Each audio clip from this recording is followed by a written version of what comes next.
मराठी, ते धडक ते धडक.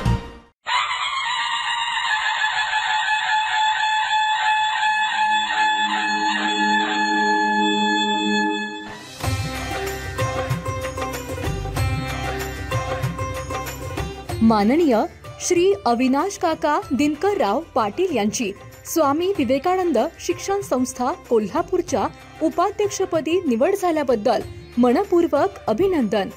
शुभेच्छुक हॉटेल पृथ्वीराज, पवार पेट्रोलियम तसेच पवार फार्म्स आणि समस्त ग्रामस्थ चितळी.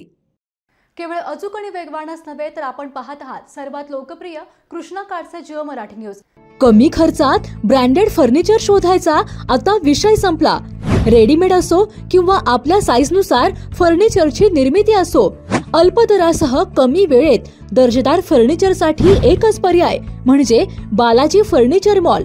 सांगली जिल्ह्यातील सर्वात मोठ्या मॉलपैकी एक असणाऱ्या बालाजी फर्निचर मॉलची मान्सून धमाका ऑफर देखील सुरू. ब्रँडेड आणि प्रीमियम सोफा सेटसह सर्व प्रकारच्या फर्निचरवर आता थेट 30% मोठा डिस्काउंट. लग्न बस्ता असो किंवा अन्य कोणतीही खरेदी, विट्यातील बालाजी फर्निचर मॉलला अवश्य भेट द्या. पत्ता भैरवनाथ मंगल कार्यालय, मायनी रोड, विटा. संपर्क आपल्या स्क्रीनवर. त्या आता वारीत किती लोक आली, जर्मनीवरनं लोक वारीत आले होते. आबो आज मी म्हणतो वारीचा त्रास होतोय. अरे तुला वारकऱ्यांनी नुसता असा त्या गर्दीत ढकला तर म्हणून जाशील. एवढे ते बघे वारकऱ्यांचे व्हिडिओ बघितले का, सगळे ते एकदम असे आनंदात असतात, पळायला सगळे लागले. त्या गर्दीत गावला तर तुझा चेंदामेंदा होऊन जाईल. वारकरी ते करत नाहीत, पण गर्दीत तू चेंगरून मरशील. बरं झालं तू तिकडे गर्दीत गेला नाही, तुला बघितलं असता तर कोणीतरी थोबाडला असता. जेव्हा घरामध्ये संकष्टीचा दिवस असतो तेव्हाही उपवास धरायची, तेव्हाही घरामध्ये मटण आणायचे. घरामध्ये मटण आणायचे. एकादशीच्या दिवशी चिकन आणायचे. म्हणजे इथं आता मला मोर्चामध्ये कळलं की एका गटाची लोक त्या मोर्चात पुढं पुढं पुढं पळतायत. ते घर पण तसंच आहे. ते घर एका दिवशी दगडू सेट गणपतीच्या तिकडं मटण खाऊन जातात. तुम्हाला सगळ्यांना माहित आहे ते घर कोण आहे. त्याचे सासू ख्रिश्चन आहे, नवरा ब्राह्मण आहे, बाप मराठा आहे, आई कुणी आहे, असं कॉकटेल घर आहे. आणि ती लोक आता सगळी इकडं मोर्चामध्ये गोपीचंद पडळकरची आमदारकी गेली पाहिजे. अरे वा, गोपीचंद पडळकरची आमदारकी म्हणजे काय परड्यातला भाजीपाला आहे का.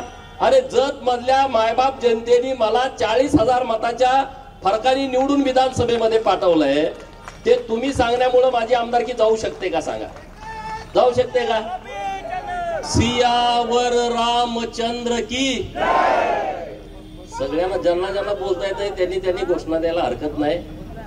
सियावर रामचंद्र की, पवन पुत हनुमान की, उमापति महादेव की, भारत माता की, गो माता की, हिंदू धर्म की, छत्रपति शिवाजी महाराज की, धर्मवीर छत्रपति संभाजी महाराज की, विश्वरत्न डॉक्टर बाबासाहेब आंबेडकरांचा. आज पुण्यामध्ये, ज्या पुण्यामध्ये आपण इतक्या मोठ्या संख्येने उपस्थित आहात, त्या पुण्याच्या पुण्यलाल मातीला मी वंदन करतो. ज्या छत्रपती शिवाजी महाराजांनी धर्मासाठी जगावं कसं हे आपल्याला शिकवलं, त्या छत्रपती शिवाजी महाराजांची आणि ज्या धर्मवीर संभाजी महाराजांनी धर्मासाठी मरावं कसं हे शिकवलं, त्या धर्मवीर छत्रपती संभाजी महाराजांची जन्मभूमी पुणे जिल्हा आहे. आणि याच पुणे जिल्ह्यामध्ये छत्रपती शिवाजी महाराजांच्या नंतर ज्यांनी हिंदवी स्वराज्याची भगवी पताका खांद्यावरती घेतली ते सुभेदार मल्हारराव होळकर यांच्या राजपुत्राचं लग्न पुण्यश्लोक अहिल्या देवींच्या सोबत झालं. तेही शनिवार वाडा याच पुण्यामध्ये आहे. अशा पुण्यामध्ये हिंदुत्वासाठी, हिंदू समाजासाठी काम करण्याची प्रचंड शक्ती माझ्यासारख्या कार्यकर्त्याला मिळाली. 12 हत्तीचं बळ तुमच्या सर्वांच्या उपस्थितीनं माझ्यासारख्या सामान्य कार्यकर्त्याला मिळालं. त्याबद्दल मी पुण्याच्या भूमीला मनापासून वंदन करतो. तुमच्या सर्वांचं मनापासून आभार व्यक्त करतो. आता आपले महाराज जे एकदम मुलूक मैदान तोप आहेत हिंदुत्वाची, आणि ते हिंदुत्वाची भूमिका अत्यंत परखडपणे मानतात. आपल्या ताई आहेत ज्यांना मी अहिल्यानगर मध्ये ऐकलं पहिल्यांदा, आज दुसऱ्यांदा त्यांना पुण्यामध्ये ऐकतोय. त्याही अत्यंत परखडपणे हिंदुत्वासाठी आपल्या भूमिका मांडतायत. मित्रांनो, या देशामध्ये हिंदू समाज हा बहुसंख्य आहे, तरी सुद्धा आपल्याला मोर्चा का काढावा लागतोय? माझे पत्रकार मित्र आहेत, त्यांना प्रश्न पडला. मला तिथं गडबडीत पत्रकार मित्र विचारत होते की सरकार तुमचं आहे, मग तुम्ही मोर्चा का काढताय? हिंदूला मोर्चा काढण्याची वेळ येते कारण हिंदू संविधान मानणार आहे. हिंदू संविधानाच्या चौकटीमध्ये राहून आंदोलन करतो. आता मी भूमिका काय मांडली की आमच्या सांगली जिल्ह्यामध्ये एक आमची हिंदू भगिनी जिचं लग्न कोरोनाच्या काळामध्ये झालं. कोरोनाच्या काळामध्ये आपल्या सर्वांना माहित आहे लॉकडाऊन होतं. लग्न ठरवण्यासाठी मुलीच्या घरी जाणं येणं बंद होतं, आणि हे जे ऑनलाईन पद्धतीनं वधूवर सूचक मंडळ चालवतात त्या लोकांनी ऋतुजा राजगे म्हणजे तिच्या माहेरकडच्या जे पाटील आहेत, वडील डॉक्टर आहेत, आई गृहिणी आहेत, त्यांच्याकडं हे स्थळ आणलं की अशा अशा पद्धतीनं एक मर्चंट नेव्ही मध्ये काम करणारा मुलगा आहे आणि त्यालाच लग्न करायचं आहे. आणि मग ते लग्न झालं. लग्न झाल्याच्या नंतर काय घडलं, महाराजांनी तुम्हाला सांगितलं की एक हिंदू समाजातली मुलगी लग्न झाल्यानंतर जेव्हा सासरी गेली तेव्हा तिच्या लक्षात आलं की यांच्या घरामध्ये देवाराच नाही. म्हणजे देवारा आहे पण देवाऱ्यात साहित्य ठेवलंय. हे काही आपल्या घरात जे आपण अडगळी टाकतो ते सगळं साहित्य देवाऱ्यात टाकलंय, आणि देवाऱ्यातले देव या पादऱ्यांनी नदीमध्ये विसर्जित केलेत. देवाला शिव्या देतात. मी लोकांच्याकडून माहिती घेतली, हे तुमच्याकडे आल्यावर काय करतात, हे गोड गोड बोलून घुसतात. डॉक्टर बाबासाहेब आंबेडकर साहेबांच्या संविधानानं धर्म प्रचार करणं गुन्हा नाहीये, परंतु अज्ञानाचा गैरफायदा घेऊन त्यांना आमिष दाखवून त्यांच्यावरती जबरदस्ती करून धर्मांतरण करणं हा 100% गुन्हा आहे. आणि तशा पद्धतीनं या मुलीच्या कुटुंबाची तुम्ही फसवणूक केली. ही हिंदू समाजामध्ये जन्माला आलेली मुलगी, हिंदू पद्धतीनं पूजापाठ करणारी मुलगी, हिंदू धर्माचं काटेकोरपणे पालन करणाऱ्या मुलीचं धर्मांतरण केलेल्या घरामध्ये तुम्ही लग्न लावून देता. ही 100% फसवणूक नाही का? मग त्या पादऱ्याला काय जोड्यानं मारलं पाहिजे का त्याला पुजला पाहिजे? तुम्ही सांगा, काय केलं पाहिजे? हा, जोड्यानं काय नाही काय म्हणते, जोड्यानं नाही त्याला बुटानं मारला पाहिजे. आणि मी भूमिका काय मांडली की आमच्या ऋतुजाला न्याय द्या. तिची ती आत्महत्या नाही आहे.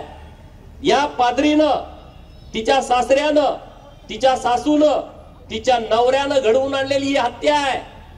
कारण तिच्या पोटामध्ये जो गर्भ होता 7 महिन्याचा, आपल्याकडे गर्भ संस्कार केले जाते ज्याला आपण डोहाळे जेवण म्हणतो. डोहाळे जेवण घालायचं म्हणून आईकडं लगबग सुरू होती. तिचा भाऊ आहे, तिची वहिनी आहे, भावाची मुलं आहेत. तिकडं आनंदी वातावरण होतं की आता आपण डोहाळे जेवण घालायचं. इकडं पादरी काय म्हणतोय की तिच्यावरती ख्रिश्चन पद्धतीनं धर्मसंस्कार झाले पाहिजेत. तिनं बायबलचं वाचन केलं पाहिजे, तिनं चर्च मध्ये आलं पाहिजे. ती मुलगी मानायला तयार नव्हती. जेव्हा वट पौर्णिमेचा सण आला तेव्हा तिला सासूनं सण करू दिला नाही. जेव्हा घरामध्ये संकष्टीचा दिवस असतो तेव्हा ही उपवास धरायची, तेव्हा घरामध्ये मटण आणायचे, घरामध्ये मटण आणायचे. एकादशीच्या दिवशी चिकन आणायचे. म्हणजे इथं आता मला मोर्चामध्ये कळलं की एका गटाची लोक त्या मोर्चात पुढं पुढं पुढं पळतायत. ते घर पण तसंच आहे. ते घर एका दिवशी दगडू सेट गणपतीच्या तिकडं मटण खाऊन जातात. तुम्हाला सगळ्यांना माहित आहे ते घर कोण आहे. त्याचे सासू ख्रिश्चन आहे, नवरा ब्राह्मण आहे, बाप मराठा आहे, आई कुणी आहे, असं कॉकटेल घर आहे. आणि ती लोक आता सगळी इकडं मोर्चामध्ये गोपीचंद पडळकरची आमदारकी गेली पाहिजे. अरे वा, गोपीचंद पडळकरची आमदारकी म्हणजे काय परड्यातला भाजीपाला आहे का? अरे जत मधल्या मायबाप जनतेने मला 40,000 मताच्या फरकाने निवडून विधानसभेमध्ये पाठवलंय. ते तुम्ही सांगण्यामुळे माझी आमदारकी जाऊ शकते का सांगा? जाऊ शकते का? आणि दुसरं, या मोर्चामध्ये बाबासाहेबांचा फोटो घेऊन हे फिरायला लागले, याचा अतीव दुःख आहे.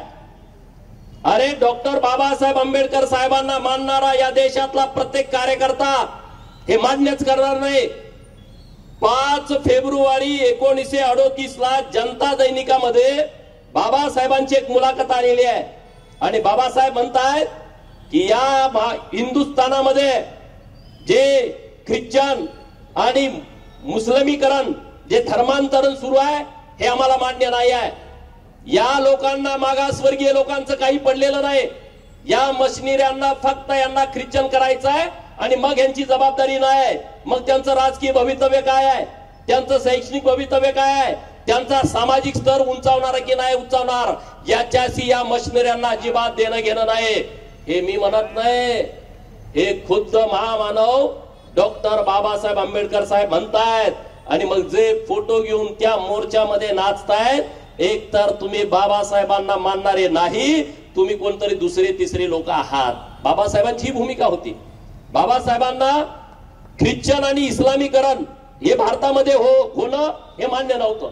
ते काय म्हणायचे, यांनी जर धर्मांतरण मोठ्या प्रमाणामध्ये हिंदुस्थानामध्ये केला तर हिंदुस्थानाला धोका पोहोचू शकतो. हे डॉक्टर बाबासाहेब आंबेडकर साहेबांचं वाक्य आहे.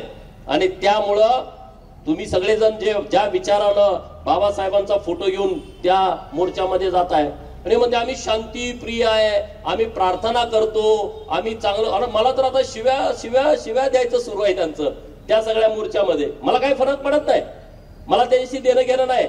पण आज या भूमिकेमुळं महाराष्ट्रामध्ये हे किती पादरी खालीपर्यंत गेले, खेड्यापाड्यामध्ये सुद्धा हजारोचे मोर्चे निघायला लागले.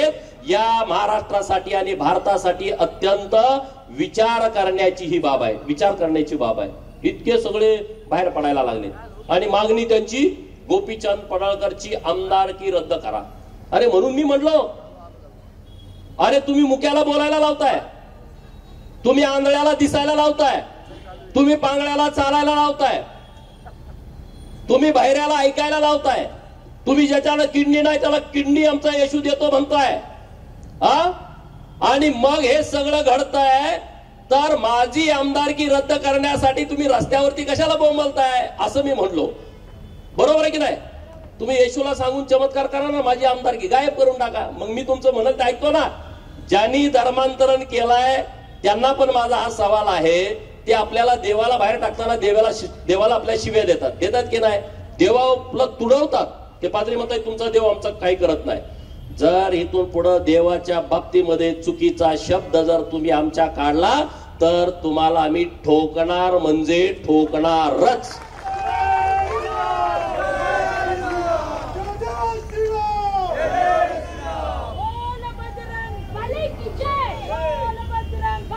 ठोकणार की नाही? अरे आमच्या देवाला शिवाय देत आहे आणि तुमच्याला जर आम्ही काही शिव्या शब्द दिला नाही, आम्ही मुद्द्यावरती आलो. तुम्ही चमत्कार करताय. मी व्हिडिओ बघितले काय काय, ते महिलेला सांगायला होतोय तुम्हाला किडन्या नव्हत्या दोन्ही पण तुमच्या किडन्या आल्या. ती पादरी म्हणतोय. पादरी हा शब्दच महाराष्ट्राला आता पहिल्यांदा कळाय. लोकांना वाटलं मी असंच भाषणात पादरी म्हणलोय, त्याला पादरी काय आहे, ही काय भानगड आहे. लोक सर्च करायला लागले महाराज. त्याला आपण तू पादरा असं त्याला वाटलं, असं म्हणलोय का काय. पण हा पादरी नवीन लोकांना, आता गाव खेड्याच्या लोकांना पण कळाला. मला गावावरती लोक म्हणतात अरे पादरी काय नवीनच भानगड आहे. आणि हे म्हटलं भानगड अत्यंत डेंजर आहे. कारण 1943 ला या देशामध्ये दुष्काळ पडला होता. हे आले कुणाच्या सोबत? हे इंग्रजांच्या सोबत आले. हे जे मशिनरी वाले आहेत ते इंग्रजांच्या सोबत आले. इंग्रज हे आपल्या भारताला सोने की चिडिया आणि ती लुटायची या हेतून आले होते.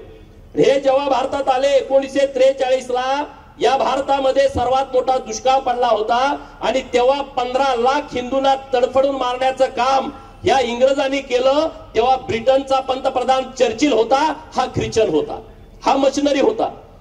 यहुदींची 60 लाख लोकांची हत्या करणारा हिटलर ख्रिश्चन होता. अरे जर हिटलर 7 लाख लोकांची हत्या करतोय, तिकडं चर्चिल 15 लाख लोकांना तडफडून मारायला लावतोय, ती लोक शांतीप्रिय कशी काय असू शकतात? आणि म्हणून या भारतामध्ये शांती प्रिय बुद्ध आणि सहिष्णुता असणारा हिंदू, या एकाच नाण्याच्या दोन बाजू आहेत. ह्या वेगवेगळ्या जरी खोल्या असल्या तर हिंदुत्वाचं एकच घर आहे. आणि त्यामुळं डॉक्टर बाबासाहेब आंबेडकरांचा जो चुकीचा वापर या मोर्चामध्ये चालू आहे, याच्याकडं या महाराष्ट्रातल्या लोकांनी उघड्या डोळ्यांनी बघायची आवश्यकता आहे. उघड्या डोळ्यांनी तुम्ही बघा. अरे हे कसे काय 60 लाख यहुदींचा खून करणारा, मर्डर करणारा, हत्या करणारी लोक हे शांतिप्रिय कसे काय असू शकतात? हे शांतिप्रिय असू शकत नाहीत.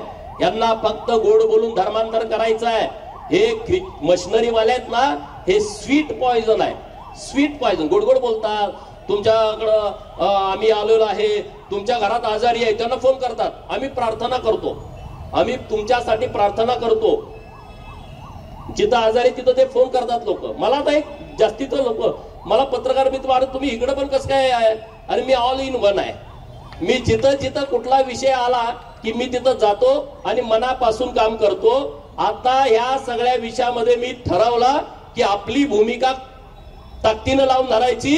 आणि हे धर्मांतरण जोपर्यंत कायदा, धर्मांतरण विरोधी कायदा या महाराष्ट्रामध्ये येत नाही तोपर्यंत आपण शांत बसायचं नाही. हे आपल्या सगळ्यांची भूमिका आहे.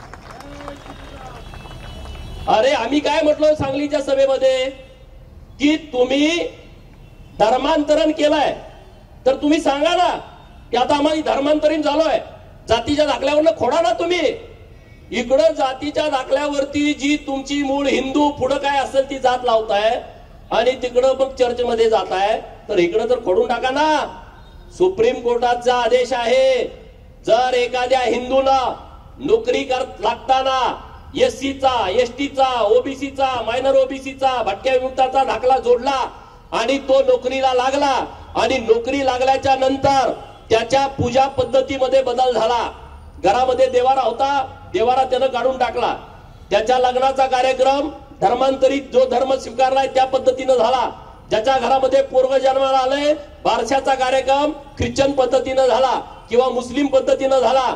तो मेला आणि मेल्यानंतर आपल्याकडे धन दिलं जात आहे, पण त्याला नेऊन पुरला तर त्याचे पुरावे किंवा फेसबुक वरती, व्हॉट्सअप वरती रोज टाकतोय. बायबल मधलं स्लोगन टाकतोय, कुराण मधलं स्लोगन टाकतोय. तो पुरावा ग्राह्य धरायचा आणि सुप्रीम कोर्टाची ऑर्डर घेऊन पुणे महानगरपालिकेच्या आयुक्तांना, इथं जिल्हा परिषद पुणे त्यांच्या सीईओना, कलेक्टर साहेब पुणे या कलेक्टर साहेबांना किंवा अन्य कुठल्या वेगवेगळ्या खात्यामध्ये जे काम नोकरी करत असतील तर त्यांना ते पुरावे जोडून द्यायचे, त्यांना बडतर्फ करावे असा सुप्रीम कोर्टाचा आदेश आहे. मग मी ही भूमिका मांडली का यांचा तीळपापड झाला. नंतर आंध्र प्रदेशच्या हायकोर्टाची एक ऑर्डर आहे, जर एखाद्यानं धर्मांतरण केलं आणि मग तो अॅट्रॉसिटी दाखल करायला गेला तर अॅट्रॉसिटी ऍक्टच्या अंतर्गत कारवाई होत नाही. आंध्र प्रदेश सरकारची ऑर्डर आहे, माझ्या मोबाईल वरती आहे, मी तुम्हा सगळ्या हिंदुत्ववादी काम करणाऱ्या कार्यकर्त्यांना देतो. तिथनं ते जास्त बिघडले, त्यांना राग आलाय. मी सांगलीची माहिती घेतली, सांगली सिव्हिल मध्ये 30% कन्वर्ट झालेली लोक सांगली सिव्हिल मध्ये नोकरी करतायत. 30% लोक सांगली महानगरपालिकेत कन्वर्ट झालेली लोक करतायत. मग यांना नोकरी कशा काय? मग तुम्ही येशूला फसवताय का नाही सांगा? तुम्ही येशूला एवढं मानताय, येशू तुमचा चमत्कार करतोय, इकडं येशू म्हणताय आणि तिकडं नोकरीला हिंदू अमुक अमुक, हिंदू तमुक तमुक म्हणून नोकरीला लागताय. मग येशूला पण गंडवायला चाललाय का नाही तुम्ही? तर तुम्ही पहिलं नोकरी सोडून द्या, येशू चमत्कार करेल आणि तुम्हाला परत नोकरीवरती आणेल. माझं असं म्हणणं आहे ना, बरोबर की नाही? येशू चमत्कार काही करतोय तर नोकरीवरती काढल्यानंतर डायरेक्ट येशू तुम्हाला शिपाईचा नोकरीवरनं काढून टाकला, डायरेक्ट तुम्हाला तहसीलदार करून टाकेल. पोलीस कॉन्स्टेबल तुम्ही नोकरीवरती तुम्हाला काढून टाकलं, डायरेक्ट तुम्हाला पीआय, एमपीएससी ची गरज नाही. आपल्याला डायरेक्ट पीआय ची पोस्ट नाही, आपल्याला पहिल्यांदा पीएस आहे, नंतर एपीआय आणि नंतर पीआय होतं. येशू चमत्कार करणार, तुम्हाला डायरेक्ट पीआय करून टाकणार. बरोबर की नाही? येशूचा चमत्कार आहे म्हणल्यावर आता एवढं सगळं वातावरण तुमच्या विरोधात पेटलंय, मग सगळे आमदार 288 बदलून टाका ना, करा तुमचे सगळे आमदार. आम्ही कुठं काय म्हणतोय? चमत्कारानं घडतंय तर केलं पाहिजे ना. नवरा नसला का बायकोला पोरं होते, चमत्कार होतोय, करा ना. कशाला तुम्हाला आता हे सगळं पाहिजे? आता ते एवढे रागात आहेत की गोपीचंद पडळकरचं असं करू, गोपीचंद पडळकरचं तुम्ही काही सुद्धा करू शकत नाही. मी एकदा भूमिका घेतली ना, ती भूमिका एकट्यानं मी कामाला लावली नाही सांगा. 10 मिनिटात एकटं 10 मिनिटामध्ये अख्खे रस्त्यावरती आले. मला जालन्यात फोन आला, अरे एवढी कुठं आलेत, मला सगळे आता अधिवेशन सुरू आहे, आमदार भेटतात, अरे एवढी कुठली आहेत, एवढी आमच्या दारात आलती. ती गोपीचंद पडळकर असं बोललाय. आज मला एक मंत्री महोदय बोलले, माझ्या मतदारसंघातले आलेत माझ्याकडं, सगळ्याकडं सगळा कालवा विधान भवनात हात सुरू आहे. अरे झाले कुठनं, सगळ्या आमदारांना प्रश्न आहे. एवढी संख्या वाटलं थोडी थोडी असतील, त्यांचा आत्म पोखरून काढायला लागले. ते गुपचूप सगळा कार्यक्रम सुरू आहे. तर हा अत्यंत गंभीर विषय आहे, अत्यंत सिरियस घ्या. त्यांची दाढी दिसली का आपल्याला कळतंय, यांचं काहीच कळत नाही. शेजारी बसतोय आणि म्हणतोय मग तुम्ही कन्वर्ट व्हा. कन्वर्ट झाल्यानंतर आता गल्ली और ह्यो पण गेलाय, अशी आता परिस्थिती सुरू आहे. आता पुण्यामध्ये मोहीम राबवा तुम्ही. जेवढे धर्मांतरित झालेत आणि पहिल्यांदा नोकरीला लागलेत त्यांची यादी काढा. एवढं काम कराल की नाही करा बघा. हे कसे ते शेजारची जाणून माहिती देते. आमच्याकडे माहिती कुणी दिली, त्याचा सक्का चुलत भाऊ माहिती आणून देतोय. ह्यो कन्वर्ट झालाय, याला पहिला नोकरीवरनं घालवा. त्याची सक्की बहीण, ह्यानं मला साडी घेतलेली नाही वर्षभरात, ह्यो घरात अशी पूजा करतोय, हा त्याचा फोटो आहे, ह्याला नोकरीवरून पहिला काढ. दुसरं तुम्ही काही ताकद लावायची गरज नाही. तुम्ही फक्त मेसेज द्या, जेवढे धर्मांतरित झालेले आहेत त्यांना सुप्रीम कोर्टाच्या आदेशानं नोकरीतनं बडतर्फ करायचं आहे. त्यांचे हितशत्रू अनेक आहेत, ते तुमच्याकडे आणून देतील. इकडं नोकरी करतोय, तिकडं पादरी, इकडं नोकरीला आहे आणि तिकडं पादरी. म्हणजे धर्मांतरण करायचं, येशू असा आहे, येशू तसा आहे. आम्ही त्यांना नावं ठेवत नाही, आमचा तो स्वभाव नाही. हिंदूंनी कधी लढाई केली का? हिंदूंनी कधी तलवार हातात घेतली का? अरे छत्रपती शिवाजी महाराजांच्या पासून ही धर्माची लढाई आहे. या महाराष्ट्रातील लोक म्हणतात की छत्रपती शिवाजी महाराजांची लढाई धर्माची नव्हती, ही सर्व धर्म समभावाची होती. मी 28 आणि 29 तारखेला रायगडवरती गेलो होतो. रायगडवरती जे छत्रपती शिवाजी महाराजांचे धनगर मावळे आहेत त्यांना नोटीस दिलंय तुम्हाला जावा म्हणून. मी त्यांना भेटायला गेलतो आणि छत्रपती शिवाजी महाराजांच्या समाधीचं दर्शन घ्यायला गेलतो. आणि तिथं गेल्याच्या नंतर मी मुक्कामी होतो. दुसऱ्या दिवशी वर गेलो, मी जगदीश्वराच्या मंदिरामध्ये दर्शन घ्यायला गेलो. आपण गेल्याच्या नंतर ते जे मंदिर आहे मशिदी सारखं दिसतंय. तुम्ही आता जाऊन बघू शकता, युट्यूबला सर्च करू शकता. सेम मशीद, वर त्याच्या मिनार आहेत चारी कोपऱ्यामध्ये. छत्रपती शिवाजी महाराजांना माहित होतं हे जेव्हा कधी येतील आपल्या पश्चात चुकून आले तर हे पहिले आपल्या मंदिरावरती घाला घालतील, अटॅक करतील. आणि म्हणून त्यांनी रचना केली होती, त्या मंदिराला मशिदीचं पूर्ण डिझाईन केलेलं आहे. आता पण तुम्हाला दिसतंय. ठीक आहे, जेव्हा हे मोगल आले, औरंग्याची पिलावळ आली रायगडावरती, इंग्रजांनी 1818ला रायगडावरती किल्ला आहे असाच होता. 1808 तोफा, तो बाजूचा जो डोंगर आहे त्या डोंगरावरनं रायगडावरती डागल्या आणि तो नेस्तनाबूत केला. जेव्हा हे औरंग्याच्या पिलावळी रायगडावरती आल्या तेव्हा हे सगळं पाडत मंदिराकडे गेले आणि त्याला लक्षात आलं की मशीद आहे, लांबनं दिसली. ते खुश झाले, मशीद आहे, आपण काय पाडायचं नाही. जवळ गेल्याच्या नंतर त्यांच्या लक्षात आलं की जगदेश्वराची पिंड आतमध्ये आहे. मग आता काय करायचं? त्या मशिदीची वर मिनार आहे, पाडता येत नाही, धर्माच्या विरोधात जाते. म्हणजे शिवाजी महाराज किती प्रगल्भ बुद्धीचे होते बघा. आणि मग तिथं म्हणले आता याचा दरवाजा पाडायचा आणि मग आत जाऊन ते मंदिराची तोडफोड करायची. दरवाजात आत जाता येत नाही, दरवाजा उंचीला कमी आहे, वाकून जावं लागेल. वाकून गेलं तरी परत अडचण होते त्यांना. म्हणजे आमच्या देवाच्या पुढे तुम्ही वाकला, त्याला वाकता पण येणार. दरवाजा पाडायचं म्हणले, दरवाजावरती सुद्धा छत्रपती शिवाजी महाराजांनी 2 मिनार उभा केलेत, दरवाजा पण तोडता येईल. त्यामुळं ते मंदिर वाचलं. पण या मंदिराच्या समोर जो आपला नंदी महाराज आहे त्या महाराजाची तोडफोड त्यांनी केलेली आहे. नंदी महाराजांची आज जरी मी तुमच्याशी बोलत असताना उद्या सकाळी तुम्ही रायगडावरती गेला तर नंदीचं नाक कापलंय आणि नंदीचे दोन्ही कान कापलेले आहेत. म्हणजे याचा अर्थ छत्रपती शिवाजी महाराजांची लढाई ही धर्मासाठीच होती. हे 2-5 हजार घेऊन बोलणारे इतिहासकार तज्ञ आहेत, ते सगळे बाटके लोक आहेत. त्यांना मताचं राजकारण करायचं आहे, त्यांना पुढाऱ्यांच्यासाठी राजकारण करायचं आहे. आणि म्हणून आज मी तुमच्या समोर बोलत असताना दुसरी एक लढाई आपण हातामध्ये घेतली पाहिजे. लग्न ठरवायला आल्याच्या नंतर तुम्ही त्याचा जो बायोडाटा बघताय, तो शिकलाय किती, दिसतोय कसा, पगार किती आहे, फ्लॅट कुठं आहे, त्याचा कितव्या मजल्यावर आहे, वरच्या मजल्यावर पूर्ण दिसतोय का, हे तुम्ही सगळं बघा. त्याबद्दल दुमत नाही, पण त्याच्या घरामध्ये देवारा आहे का हे पहिलं त्याला विचारा. त्या देवाऱ्यामध्ये ज्योतिबा आहे का, मसोबा आहे का, बिरोबा आहे का, मस्कोबा आहे का, हे तुम्ही तिथं जाऊन बघा, तरच त्या घरामध्ये पोरगी द्या, नाही त्या घरातली पोरगी करा, नाहीतर त्याला पहिला हकलून द्या. हे पहिल्यांदा बघावं लागेल. बघाल ना? म्हणजे आता तुमच्या घरात जेव्हा ही सगळी लग्नाची परिस्थिती निर्माण होईल तेव्हा तुम्ही ह्या सगळ्या भूमिका घेण्याची आवश्यकता आहे, असं माझं तुम्हा सगळ्यांना विनंती वजा सांगायचं आहे. आता जेवढे मोर्चामध्ये लोक आलेत, सकाळी पुण्यात पण मोर्चा निघाला, त्याचं शूटिंग केलेलं आहे आणि ते शूटिंग केलेलं आहे त्यामधले अधिकारी किती आहेत हे आपण आता सर्च करतोय. महाराष्ट्रामध्ये जेवढे जेवढे पादऱ्यांचे मोर्चे झाले त्याचं सगळ्यांचं शूटिंग आलेलं आहे आणि त्यामुळे जेवढे नोकरदार आहेत त्या नोकरदारांना आयडेंटिफाय करायचं सुरू आहे. जेवढी जेवढी लोक आलेले आहेत त्यांची पण लिस्ट काढायची आहे. तो नोकरीवरती असू नोकरीवरती नसू, त्याची एक आपल्याला लिस्ट तयार करायची आहे की तो तिकडं ख्रिश्चन झालाय, तो तिकडं पादरी सांगल तसं करतोय आणि इकडं परत आपल्या लाईनीमध्ये उभा राहतोय आणि आमच्या मागासवर्गीय लोकांचं आरक्षण घेतोय. तो राजकीय आरक्षण घेतोय, तो शिक्षणातलं आरक्षण घेतोय, तो नोकरीतलं आरक्षण घेतोय, तर त्याला परत शिक्षणातलं, नोकरीतलं आणि राजकीय आरक्षण मिळालं नाही पाहिजे. यासाठी या सगळ्या लोकांची लिस्ट तयार करायची आहे. तुम्ही कराल का? प्रत्येकाने 10 असे धर्मांतरित झालेली लोक आहेत, त्यांची जरी लिस्ट काढून तुम्ही आणली तर आपण धर्मासाठी काम केलं याचं आपल्याला समाधान लाभेल. मित्रांनो, याचं आपल्याला समाधान लागेल. मोठ्या प्रमाणात हे सुरू आहे. लोकांना वाटतं हे हिंदू लोक काहीतरी फूट पाडण्यासाठी मताच्या राजकारणाच्या गाडीत पुढे गेले. 237 आमदार आपल्याकडे निवडून आलेले आहेत. मताचं काय आहे? मत आता आहे 2029 ला. आता कुठलंही मतदान आता नाही आहे, मतदान आहे 2029 ला.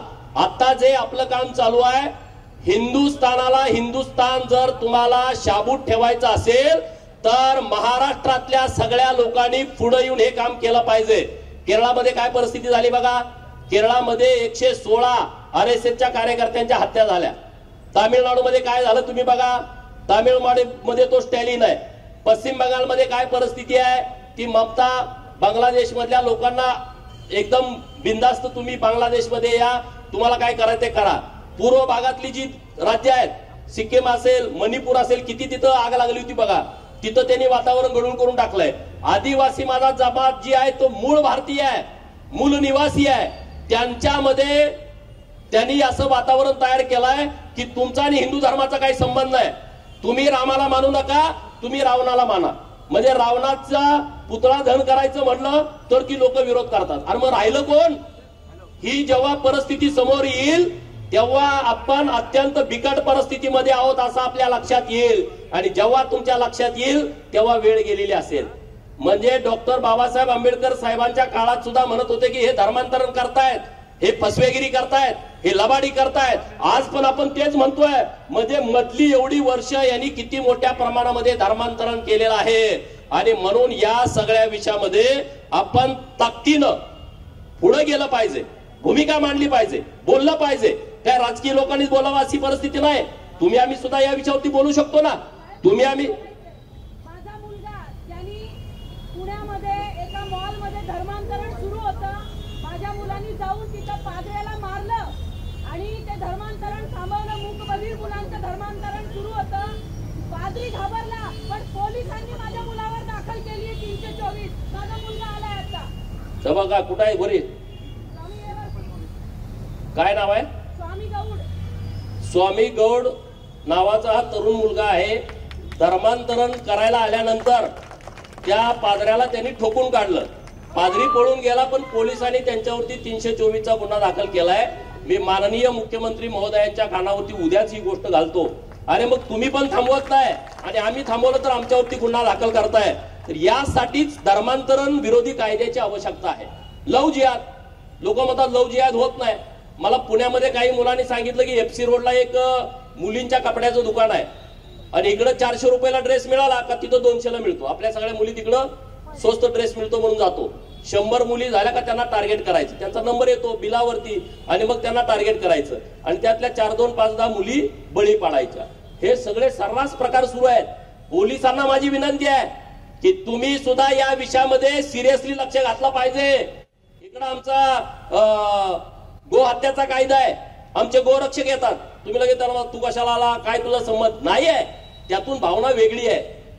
आमची देशी गोवंशाची गाय वाचली पाहिजे ही आमची भावना आहे. आमच्या मुलींना पुण्यामध्ये आल्यानंतर शहरात कुठल्या पण जावा, लव्ह जिहादचे प्रकार खूप आहेत आणि हे थांबले पाहिजेत ना. थांबतील कसं? आपल्या मुलीवरती आपण चांगल्या पद्धतीचे संस्कार केले पाहिजेत.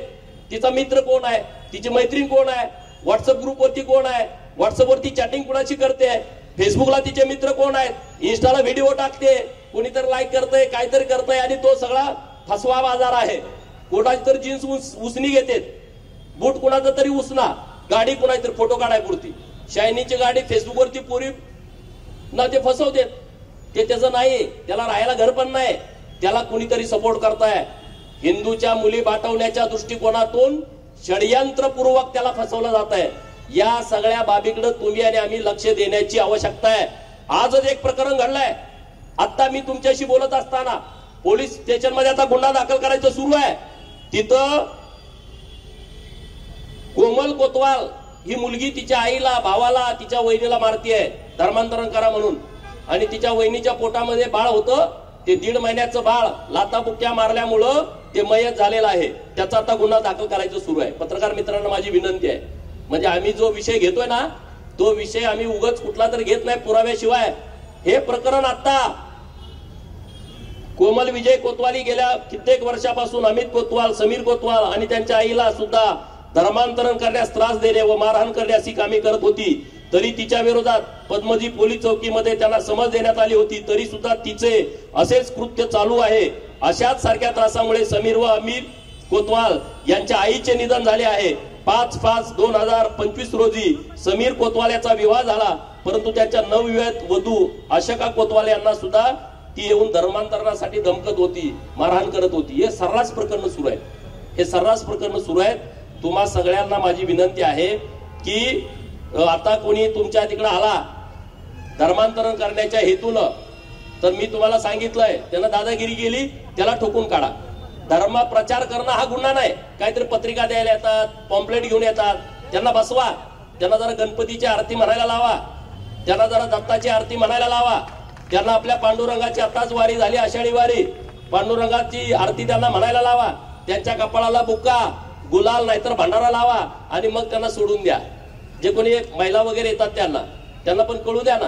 हे धर्मांतरण करणं आता एवढं सोपं झालं नाही.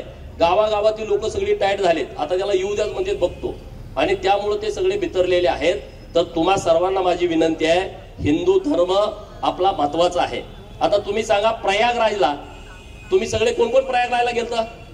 तुम्ही तिथं फॉरेनर लोक बघितली का नाही? फॉरेनर लोक आलती का नाही? आता सांगा, हजला जायचं म्हटलं तुम्ही जाऊ शकता का? हजला तुम्ही जाऊ शकता का? नाही. बिगर मुस्लिम हजला चालत नाही. फेटकन सिटी येते ईसाईंचं मुख्य स्थळ आहे, धार्मिक स्थळ, तिथं तुम्ही जाऊ शकता का? पण काशीला कुणी पण येऊ शकतं, प्रयागराजला कुणी पण येऊ शकतं. पण आम्ही कधी त्यांच्यावर दबाव टाकला का तुम्ही हिंदू धर्मामध्ये यायलाच पाहिजे? नाही, आम्ही त्यांच्यावरती अजिबात दबाव टाकला नाही. तुम्ही इकडे या, आमचं बघा, जावा, हिंदू धर्माविषयी सांगा. जगात आता सगळे युट्यूब काढा, तिथं सगळं हिंदू धर्माच्या बाबतीमध्ये उत्स्फूर्तपणे लोक बोलायला लागले. उत्स्फूर्तपणे युट्यूब वरती तुम्ही सर्च करा. त्या आता वारीत किती लोक आली, जर्मनीवरनं लोक वारीत आले होते. अबो आज मी म्हणतो वारीचा त्रास होतोय. अरे तुला वारकऱ्यांनी नुसता असा त्या गर्दीत ढकला तर म्हणून जाशील एवढे ते बघे वारकऱ्यांचे व्हिडिओ बघितले का? सगळे ते एकदम असे आनंदात असतात, पळायला सगळे लागले. त्या गर्दीत गावला तर तुझा चेन्ना मेन्ना होऊन जाईल. वारकरी ते करत नाहीत, पण गर्दीत तू चेंगळून मरशील. बरं झालं तू तिकडे गर्दीत गेला नाही, तुला बघितलं असता तर कोणीतरी थोबाडला असता. हे नाही चालणार ना. प्रत्येकाने उठावं, हिंदूवर बोलावं, प्रत्येकाने उठावं, हिंदूमध्ये धर्मांतर करण्याचा प्रयत्न करावा. हे इथून पुढच्या काळामध्ये अजिबात चालणार नाही.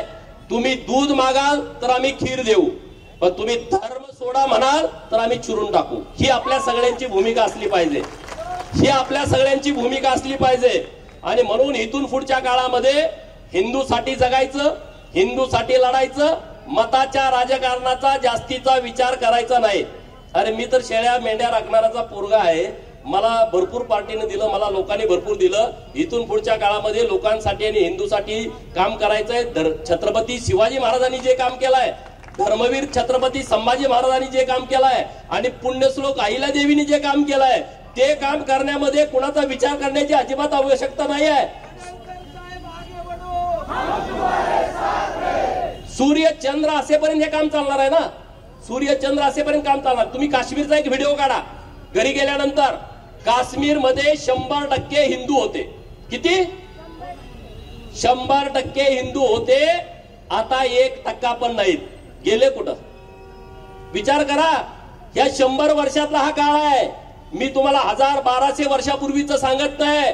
युट्यूब वरती खूप चांगल्या स्टोऱ्या त्याबद्दल आहेत, मी आता जास्तीचा वेळ घेत नाही. पण काश्मीर मधले हिंदू कुठे गेले याचा तुम्ही शोध घ्या. जर 100% हिंदू काश्मीर मधला गायब होऊ शकतो, तर भारताची सुद्धा हीच परिस्थिती होऊ शकते. सर्व धर्म समभाव हे डोक्यानं काढून टाका. ते सगळं खोटारड आहे. हे सगळं नुसतं हिंदूसाठी आहे. त्यांना करायचं ते करतात, पण हिंदूंनी म्हणायचं सर्व धर्म समभाव. म्हणजे हे आपल्यासाठी कामाचं नाही आहे. मंदिरामध्ये तोडफोड. आता मुळशीमध्ये अन्नपूर्णा मातेच्या मूर्तीवरती त्यांनी अत्याचार करण्याचा प्रयत्न केला. तो चांद शेख नावाचा. त्याचा बाप काय म्हणतोय, मला 8 पोर आहेत, एक ह्यासाठीच काढलाय. त्याचा बाप म्हणतोय 8 पोर आहेत. सांगलीमध्ये खानापूरमध्ये नंदी महाराजाची शिंग कापून टाकली. आत्ताची घटना आहे 2-3 महिन्यापूर्वीची. काय प्रकार आहे हा? कर्जत मध्ये मंदिरामध्ये सगळ्या जिहादींनी अतिक्रमण केलाय आणि महादेवाचं मंदिर आहे, मटण खाऊन तिथं पाणी टाकते. चालतं का हे तुमच्या इथं चाललं असतं का? आज इथले 70 डिजिटल काढून टाकले. मला इथं युवराज नांद्रे PI साहेब कोण आहे, त्यांनी सगळे 70 डिजिटल काढून टाकले. अभिनंदन आहे तुमचं, कौतुक आहे. पण जेवढे इथं मशिदी सरकारच्या जागेमध्ये आहेत, जेवढे चर्च पुण्यामध्ये अतिक्रमित जागेत आहेत, तुमच्यात दम आहे, उद्यापासून JCB लावून पाडून टाका. मी तुमचा परत इथं सत्कार घेतो. इथं सत्कार घेतो ना तुमचा आम्ही.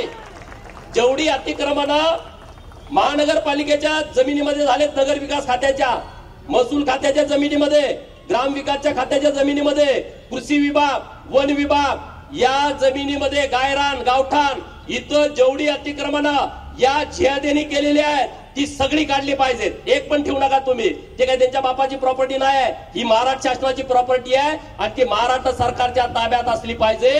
सर्व इथल्या प्रमुख अधिकाऱ्यांना माझं आव्हान आहे, तुम्ही लिस्ट काढा आणि तुम्ही ते सगळं अतिक्रमण काढून टाका. तुमचा आम्ही परत 10,000 लोक इथं गोळा करून आम्ही तुमचा सत्कार करू. आम्ही तुम्हाला वाईट बोलणार नाही. का रे बाबांनो, काय डिजिटल? इथं ऋतुजाला न्याय मिळावा ही डिजिटल आहे. डिजिटल वरती आम्ही चुकीचं काय लिहिलंय का? नाही. कुणाच्या भावना दुखावण्याचा काय प्रयत्न आमचा आहे का? नाही. तुमच्या नुसत्या भावना आम्ही नुसतं डिजिटल लावलं का दुखावतेत. अरे आमच्या पुरीची तुम्ही हत्या केली, मग आमच्या भावनेचं काय? याचा विचार कोण करणार? याचा विचार तुम्ही सर्वांनी केला पाहिजे. लव्ह जिहादच्या बाबतीतल्या मुली जेव्हा पोलीस स्टेशनला येतात, तुम्ही म्हणता 18 वर्ष पूर्ण झालाय, मुलगी तिचा निर्णय घेऊ शकते. तिच्या आईला भेटू देत नाही, तिच्या बापाला भेटू देत नाही, तिच्या भावाला भेटू देत नाही. ते म्हणले मुलगी स्वतंत्र आहे, 18 वर्ष पूर्ण झाली, तिचा ते निर्णय घेत. अरे तिला आम्ही सांभाळली. पोटच्या गोळा आम्ही सांभाळाय ना. आणि तिला तुम्ही 18 वर्ष आज झाली का तुम्ही रात्री पळवून घेऊन जाताय आणि परत त्या आईला भेटू देत नाही. मला सर्व महाराष्ट्रातल्या PI साहेबांना हात जोडून विनंती करायची आहे, तिथल्या DYSP ना विनंती करायची आहे, तिथल्या SP ना विनंती करायची आहे, तिच्या आई वडिलांना 1 तास 2 तास 3 तास दिवसभर बोलू द्या ना. काय अडचण आहे? ते बोलतील तिच्याशी. हे एवढं तिच्या मनामध्ये भरवते. ती म्हणते आई माझी नाही, बाप माझा नाही, तिच्याशी बोलायचं नाही. पोरींना पण माझी हात जोडून विनंती आहे, मी जी प्रकरण आता बघतोय ना, खरं तर डोळ्यात पाणी आणणारी ही प्रकरण आहेत. आणि असं करू नका की ज्या तुमच्या वागण्यानं बापाला गावात जगणं मुश्किल होईल, ज्या तुमच्या वागण्यानं आईला तिचं तोंड सुद्धा गावात पाहुण्यात दाखवता येणार नाही, कुणाच्या लग्नात जाता येणार नाही, कुणाच्या कुठल्या कार्यक्रमात जाता येणार नाही. असं पाप आपल्या मुलींनी करू नये अशी माझी त्यांना हात जोडून सर्वांना विनंती आहे. धनगर वस्तीवरती जातायत हे आणि ते म्हणतात येशू मेंढपाळ पुत्र आहे.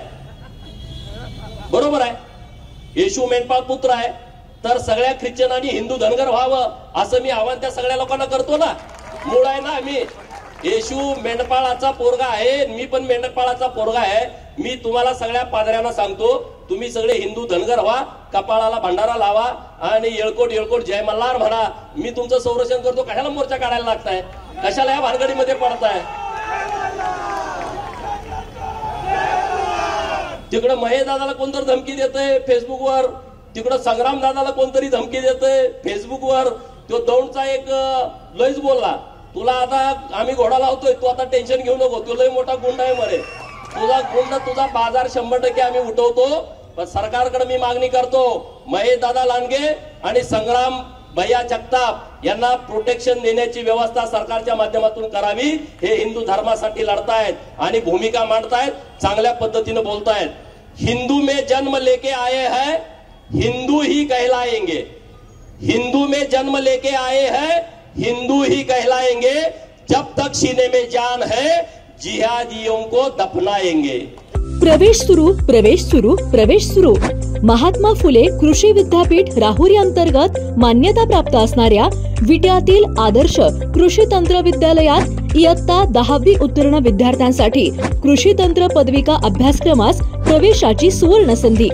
सर्व भौतिक आणि शैक्षणिक सुविधांनी परिपूर्ण असणाऱ्या तसेच शैक्षणिक गुणवत्ता देणाऱ्या आदर्श कृषी तंत्र विद्यालयात आपला प्रवेश आजच निश्चित करा. पत्ता भवानीनगर, कुंडल रोड, विटा. संपर्क आपल्या स्क्रीनवर. जिओ मराठी, ते धडक